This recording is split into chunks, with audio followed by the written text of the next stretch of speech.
Brewdog is a craft beer brand well known for its marketing, and its crazy publicity stunts have helped it become the #1 European craft beer brand and also the fastest growing beer brand overall in the US, with revenues of over £250 million, that's around $300 million. In this video, we're going to look at 3 marketing lessons that we can learn from Brewdog and apply to our own business, whatever it is that we sell.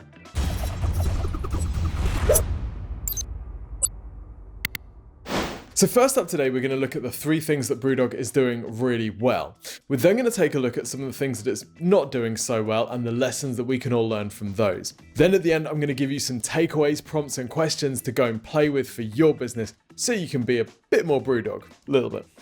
The first thing that Brewdog does really well is actually the thing that has really defined Brewdog for many people. Brewdog doesn't just have customers, it has fans, and you don't build a fan base accidentally. So how do you build a fan base? Well, the best way to build a fan base is to stand for something. And Brewdog has a brand mission and a brand charter. And I know, so does your company. It might be something like, we seek to maximize stakeholder engagement across our sector, or something that basically just repeats the word engagement over and over again. And most company mission statements and value charters and all this type of stuff, they are total BS and they are never used. Brewdog's is slightly different, and you can actually feel Brewdog's mission come through everything that it does. Brewdog's mission is to make other people as passionate about craft beer as us. And for me, that is what marketing is, or that is what at least marketing can be. It's a way for you to share the thing that you're most passionate about with your customers. It's about that transfer of passion. And when you're passionate about something, you tend to have strong opinions on it, and Brewdog certainly does. In fact, over the years, they've used various publicity stunts, from the totally crazy to the downright offensive. Let's take a look at some. Over the years, Brewdog has released what it claims to be the world's strongest beer various times, and each time it has faced some sort of backlash. Now, one of the first times it did this was in 2009 when it released the Tokyo beer, which was 18.2%. Now, the kind of mission behind the Tokyo beer, or the message behind it, was that sometimes you just need a really strong beer. Sometimes only excess is enough. Now, one of the UK watchdogs took issue with this, the Portman Group, and they actually banned it. Now, Brewdog could have been upset by this, but actually it worked really well for their campaign for 2 important reasons. Firstly, this gave them an enemy to fight. The Portman Group then became the enemy that Brewdog could push against, a little bit like how Donald Trump uses public opposition and figures that are opposing his message to kind of build his own values and share what he considers to be important with his audience. Exactly the same way Brewdog did here. They fought against the Portman Group, claiming it was part of a broader campaign of the nanny state trying to control what people had access to. In fact, they even released a follow-up beer called Nanny State. The second reason that it was fortunate that the Portman Group banned this beer was that it gave Brewdog a huge amount of publicity. Anytime something is banned for being controversial, it gets picked up, and here it is on BBC News, as it was throughout news publications around the world. Over the years, this sort of publicity stunt has given Brewdog a huge link profile with loads of really good quality links from high authority publications, which help its SEO and give it a great platform to build from. But more on that later. Now, some of Brewdog's publicity stunts don't go down so well. For example, here is the pink IPA that they launched, which was supposed to be targeting women.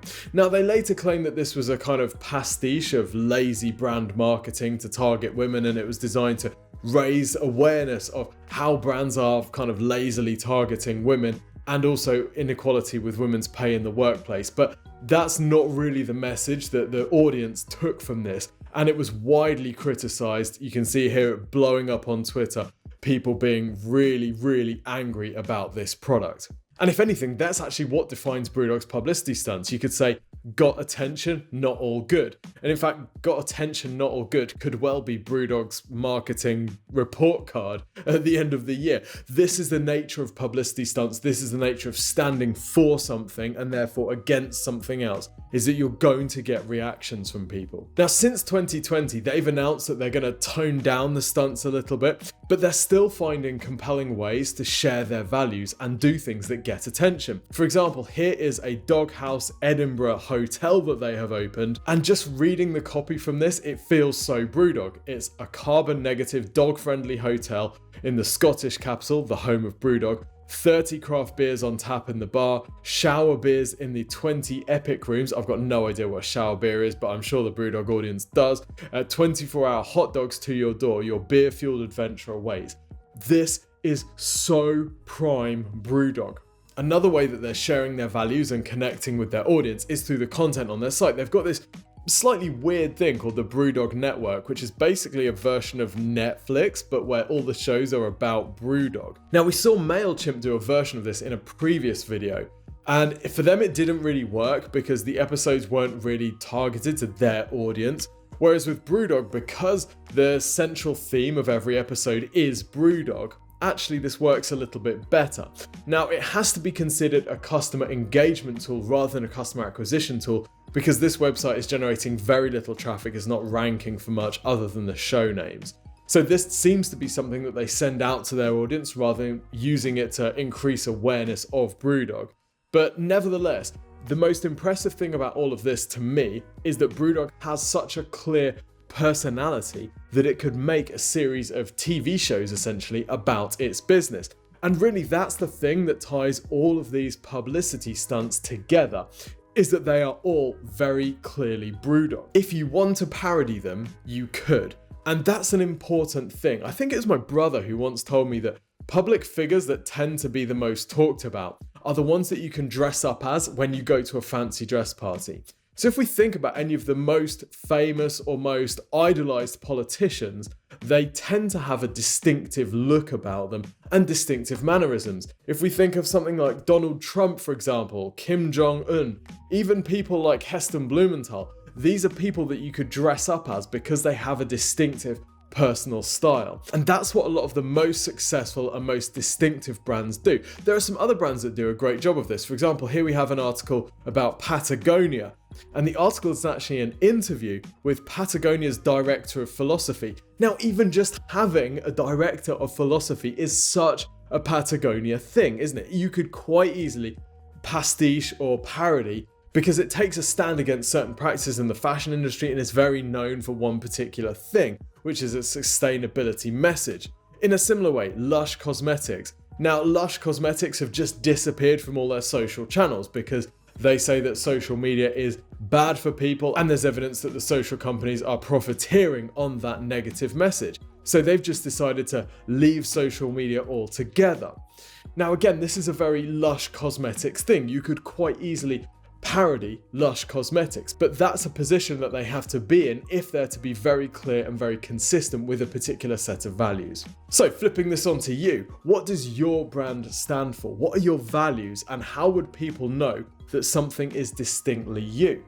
Could they parody you? If they can't, that might mean that you're not being as clear as possible about the values and the things that you're passionate about. Okay, the next marketing strength that we're going to look at is Brewdog's focus on e-commerce. Now, Brewdog's sales through their website increased 13-fold over the last year. So this website has put in a shift for them. And whilst it's not perfect, it's not particularly well SEO'd, there's some real navigation issues, there's some pay-per-click stuff driving to pages which aren't really relevant. For people that already know Brewdog and just want to purchase, this is a very straightforward purchasing experience. There are a few things in particular that caught our eye. Firstly, this benefits bar across the top. We've got free delivery when you fill a box, which we'll talk about in just a minute. We've got Planet Brewdog, which is their loyalty scheme. Again, we'll talk about that in a minute. And now dispatching 7 days a week within 48 hours. So is that 7 days a week? I'm not sure. Anyway, clear benefits bar. Another thing that they do really well is when you add a product to your cart, the button changes to add it to cart. That's a visual cue that you've actually just added something to a cart. It's not uncommon to find an e-com store where you click the button add to cart and nothing visual happens, giving you any sort of indication that you've actually communicated with the site at all. Let's talk about their free delivery box scheme. For example, if somebody orders a single can, you've got to incur the cost of delivery for something that's quite heavy for something that's relatively low cost. So Brewdog have come up with an ingenious solution, which is this idea of these delivery boxes.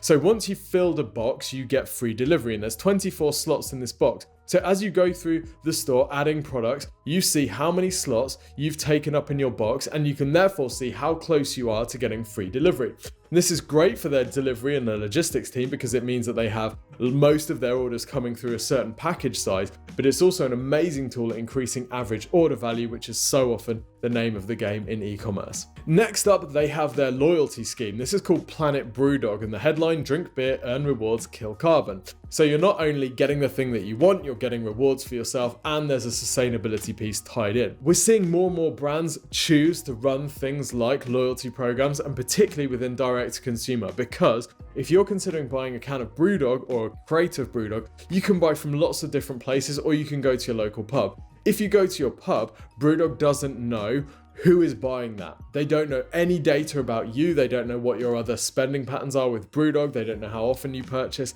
They don't know what other Brewdog products that you like. Whereas with their loyalty program, tying this all to a personal account, they can build up a huge amount of first-party data about you and your buying choices. This means that they can run email marketing follow-ups with targeted offers. This means that they can run retargeting ads on social channels. It gives them so much more flexibility and power having that first-party data. And of course, any products that they sell direct to consumer, much higher margin because they're not having to sell it at a discount to the retailer. Another thing that we liked about their site is that they've got some content on here. For example, this is ranking number 1 for Beer Gifts UK. Granted, that's not the most popular term in the entire world, but it is an important one because this is one that could lead to new customer discovery of Brewdog. Now, this isn't the world's best page by any means. For example, there's not a huge amount of content on this. I'm actually a little surprised that it is ranking at all, but they do have different categories. This is quite a good viewing experience for someone who is new to purchasing from Brewdog, and there's lots of ways that they can find the most relevant product for them. For example, here are some top selections. Then we've got links to the beer category page, we've got links to the gift cards, and then we've got some other category pages down here. We can also shop by price too. So there's plenty of different options for people who want to buy beer as a gift, which is a great market for Brewdog because, as I say, that's going to mean more people potentially discovering Brewdog. Above all, with their website though, they obey the number 1 principle of conversion rate optimization, which is make it easy for your customers to give you money. This is so important and doesn't just apply to e-commerce, also applies to service businesses as well. So the question for you, how easy is it to give your business money through your website? Now for e-commerce businesses, this should be very straightforward. This should be just about making it easy to purchase and removing any blockers. For service and lead generation businesses, this has to be, does your sales process make sense from your website? Is it easy for people to take the next step with you? And is that a compelling, slippery slide? When they've taken that step, does it lead to a purchase? And does that process convert at a good rate? The third thing that we're going to look at is their ad creative. Now, this can feel like quite a small and potentially insignificant thing. Sure, Brewdog has decent ad creative. So what? Well, actually, it's relatively rare to find a business that puts time and energy into their ad creative. We did a teardown of the Oodie recently, and they do a fantastic job of their ad creative, making it feel kind of user generated, which is really compelling and really engaging. Now, Brewdog takes a slightly different approach here with really high-end, kind of well-produced images, with the exception of some of this stuff, which looks kind of odd. And also they've got some images like this one, which just look a little bit basic. But on the whole, the ad creative is good and it's well thought through. This is no mean feat. You wouldn't believe the number of times we start working on a Facebook ad campaign or an Instagram ad campaign with a client and we say, do you have any ad creative? And they say, just go and grab some pictures from our website or go and use a stock image or whatever. And they've never really thought about it at all. It's almost like the ad creative is often an afterthought, whereas really it's such an important component of a high performing ad campaign that it really needs to be one of the first thoughts. If you're enjoying this video, consider subscribing to our YouTube channel. We post 3 new videos each week, and we love reverse engineering the marketing success stories that have helped brands become huge. If you want some help with your digital marketing, we are a digital marketing agency. This is what we do for businesses. So we have a free service called the Free Website and Marketing Review, and during this review, we will take a look at your digital marketing currently. We'll have a look at your competitors and the space in your market. We will then map out for you a prioritized action plan that you can follow over the next 6 to 12 months to significantly increase the volume of leads and sales that your business generates online. This service is completely free of charge. All you need to do is go to exposureninja.com/review, fill in a bit of information about your business, and one of the team will record you a video showing you how to generate more leads and sales online. There's no obligation to use our service. There's no sneaky tricks or anything like that. It's completely free of charge and a legitimately awesome service. So go to exposureninja.com/review to claim your free website and digital marketing review today. But in the interest of being completely fair, Brewdog is not nailing it by all counts. In fact, far from it. Let's have a look at how they can take things to another level. First, with their website. Now, this site is decent, as we've said, for people that already know Brewdog, know what they want, and just want to come and purchase. However, and it's a big however, there are some big e-commerce gaps still visible. For example, where are the product reviews? There are none. Now, this is really important for something like a drink where people actually have to sample it in order to see what it's like. You can make this a bit more easy. You can de-risk this for people by having reviews from other people that say, you know what, I really like this. You could have a little question in the review that is, what is this beer most like? Or what is this drink most like? What are the products that you like? So that people can start to build up a bit of a profile of, oh, people who drink my favorite also drink this other thing. So there's loads that they could do with reviews, which would make it easier for people to buy and remove some of the risk.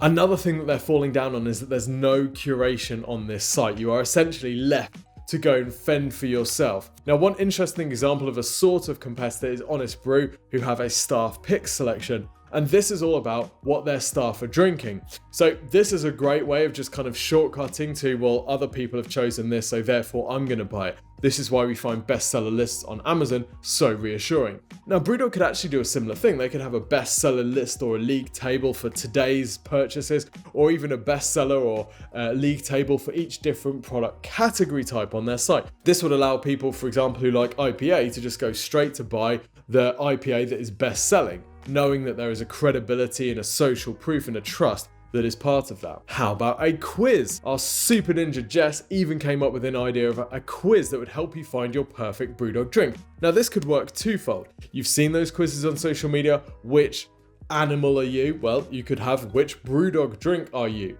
You could use this on the website to help people find the right drink for them based on their other tastes, based on their personality, when they drink, that type of thing as well. So there's loads that they could do to help people discover new products. Now let's talk about navigation. And I've got to be honest, navigation is a bit of a nightmare on this website. There are two different locations for the shop in the menu. You can either click beer or you can click shop. Now, kind of interestingly, the shop button takes you to the beer page, as does the shop all beer button. But there are non-beer products in the shop. Really, that shop button should take you to a top level list of all of their different product categories. Things get worse on mobile. Check this out. So let's say that you expand the shop button here.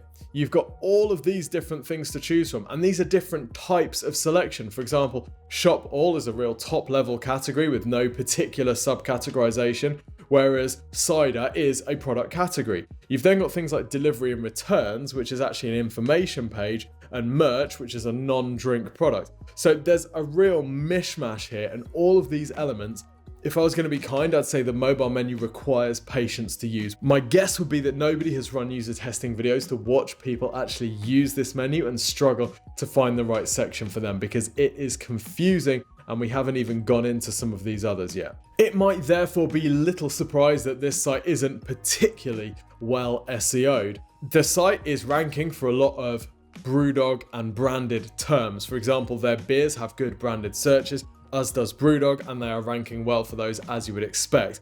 But I would like to see Brewdog be a lot more aggressive with their SEO. For me, Brewdog has a similar trajectory as Gymshark did, where they start as an outsider, but eventually become an industry powerhouse and a real legitimate challenger for the big names. And along with that journey comes the ability to target some really broad phrases. I would love to see Brewdog legitimately challenging for phrases like beer, like buy beer online, and ranking dominantly. If you want to disrupt a space, how about outranking all of the shops and other manufacturers for a real head term like that? Unfortunately, they're not doing as well as they could. And one of the main reasons for that They also have a fantastic link profile because of all the publicity stunts that really have bought them money can't buy PR and coverage in all the news publications. However, they're not ranking as well as they could for some of these terms. And one of the main reasons is that the page that's doing most of the heavy lifting is this page. This is their beer category page. Now, it leaves a lot to be desired. This is the page that they would want to get ranked for buy beer online. But look at the copy. It starts with the main event. What does that mean? The biggest range of the latest craft beer releases from Brewdog and breweries we know and love around the world, already and waiting to be discovered. That copy is semi-okay, but there's nowhere near enough of it. There's also no help on this page. This is just really a complete list of all of the beers that they sell. I would much prefer to see them make this a real destination page which had the different subcategories of beer underneath it, some of their best-selling products, their staff picks, their new beers, and loads of information to help people choose the right beers for them. I think a page like that is going to stand a much better chance of ranking than a page like this, which is essentially, here's a whole bunch of stuff, you might not have any context behind these products, go and have at it. And in fact, this is a problem that we see across their site. The pages that are ranking are rarely their product category pages. If we look here at the pages driving the most organic traffic, we see that really there aren't that many product category pages here at all. This is a problem for them because e-commerce SEO is all about ranking category pages. Your category pages are the ones that should do the heavy lifting for broad, highly commercial terms. If you're selling leggings, it's the legging page that gets ranked. If you're selling cider, it should be the cider page that gets ranked. At the moment, these category pages aren't well optimized. They don't have enough content on to justify ranking, so they're not pulling their weight as they should be. This stuff is a quick win to improve. This is the e-commerce low-hanging fruit 101, but if you don't pick low-hanging fruit, it doesn't really matter how low it is. Now, it's a somewhat similar story with pay-per-click. We've seen some evidence of them running ads for things like craft beer delivered to your door, but the page that this was driving traffic to was their alcohol-free beers page, which isn't necessarily the best page for craft beer delivered to your door at all. Now, the danger of this is that someone searching for craft beer delivered to your door finds the alcohol-free beers page, thinks that Brewdog is only alcohol-free or doesn't just want an alcohol-free beer, and then bounces, and Brewdog doesn't get the ROI there. Now, Brewdog should absolutely be targeting these sorts of terms. Really competitive phrases like craft beer delivery UK. Brewdog should be competing hard for this. Not only do they have the brand name, not only do they have the recognition, not only do they have the fact that they are direct to consumer competing against some of these other brands, which means that they have much higher margins on their sales than the people that they're competing against.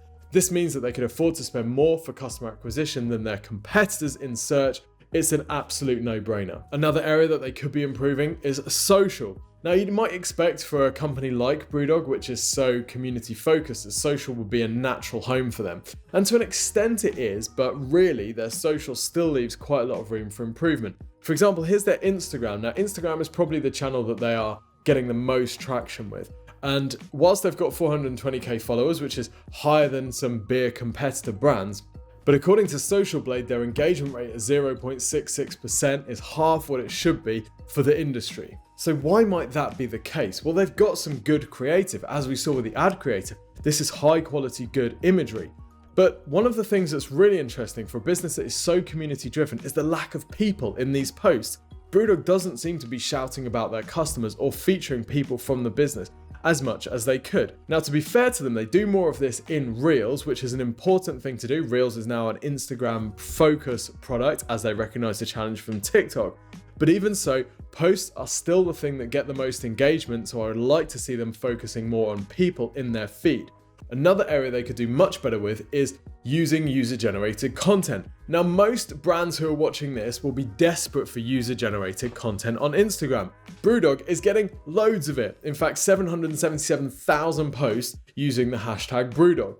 But they don't seem to be shouting about this. They don't seem to be showcasing it in stories. They don't seem to be giving their customers a platform on their social channels as they could. And this is a real shame, because user-generated content holds so much more credibility with the audience and allows you to say things about your business that you would never be able to say. But through the mouth or the fingers of a customer, you can absolutely say those things on your social channels. Another cardinal sin is that they are not responding to customer complaints on their Facebook page. Now, their Facebook page has almost 500,000 likes and over 500,000 followers. But they have this thing going on where when they promote something on their site, if customers haven't received that order yet, they then go straight into the comment section to start complaining. You get stuff like this. You get a sub-community of people sharing information on how to get Brewdog's attention. Someone saying, oh, well, I messaged them on Messenger and I got a response. And then other people saying, great, thanks, I'll try that. It's a really weird thing. Given that they're spending so much time and energy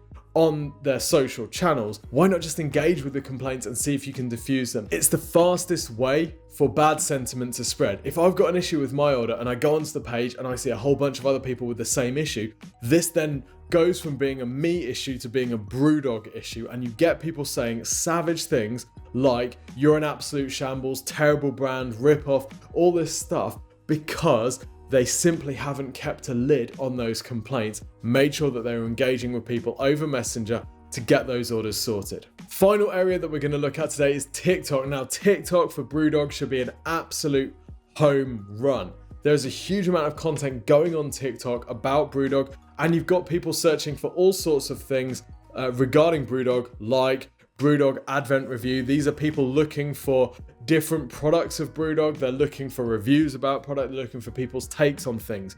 So lots of user-generated content, lots of search volume. So what about Brewdog itself? So you would think that Brewdog is dominating TikTok, right? No. They've got 3 videos. They're quite engaging, to be fair. They're not bad, particularly the first 2. They're good TikTok content. But it just looks like they haven't even tried. And these are from a while ago as well. So it seems like it's something that Brewdog has just kind of left. Now, they're already producing content for Instagram Reels. So why not use that content on TikTok or have someone film both side by side at the same time? It's an absolute no-brainer. I hope you've enjoyed this video. If you have, don't forget to subscribe and drop us a like as well. We normally post 3 videos a week on our YouTube channel, and there's loads of stuff about digital marketing. So whether you're a marketing manager, a business owner, or you just like seeing behind the scenes of great marketing, then you're going to love this channel. So what are those all-important takeaways that you can run and apply to your business? Well, firstly, the things that Brewdog is doing right counteract the things that it's not doing or doing wrong, namely the brand. This is such a strong brand with such a strong audience and such strong and clear values that it can get away with not dotting the I's and crossing the T's in other areas of its marketing. In particular, I want to nudge you towards thinking about this idea of personality and how can you create a personality that is so strong that if you wanted to, you probably don't want to, but if you wanted to, you could produce TV series about your brand. Now, of course, driving a tank through the streets of London isn't going to be right for every business. But you have a version of this. There is something that you are passionate about and that your business is passionate about solving for customers. So how can you communicate that through everything that you do? The second lesson is their website. Now, again, their website isn't perfect, but one thing it does really well is it makes it easy for customers to give them money. This is the fundamental guiding principle of conversion rate optimization. Don't get in their way. Make it easy for people to give you money by having simple checkout processes if you're e-commerce, or if you're a lead generation or a service company, make sure that your call to action is compelling, attractive, and a logical next step along your sales process, which is a slippery slope designed to take people straight to the purchase. The third lesson is ad creative. Brewdog puts time and energy into its ad creative. Yes, there could be more user-generated content. Yes, there could be more personality behind it. But the fact is that they are trying and it looks good. It represents Brewdog well. So few businesses put that time and energy into their ad creative, and as a result, their ads don't perform as well as they could. So the prompt for you, how much time and energy do you put into your ad creative, or is it just an afterthought? So I'm curious, let me know in the comments, are you a fan of Brewdog's publicity stunts or not? Are you a little bit disappointed that they've made the decision to wind these back a little bit? And would you be brave enough to run these sorts of stunts if you were in charge of marketing for Brewdog? Let me know in the comments. Until next time, see you soon.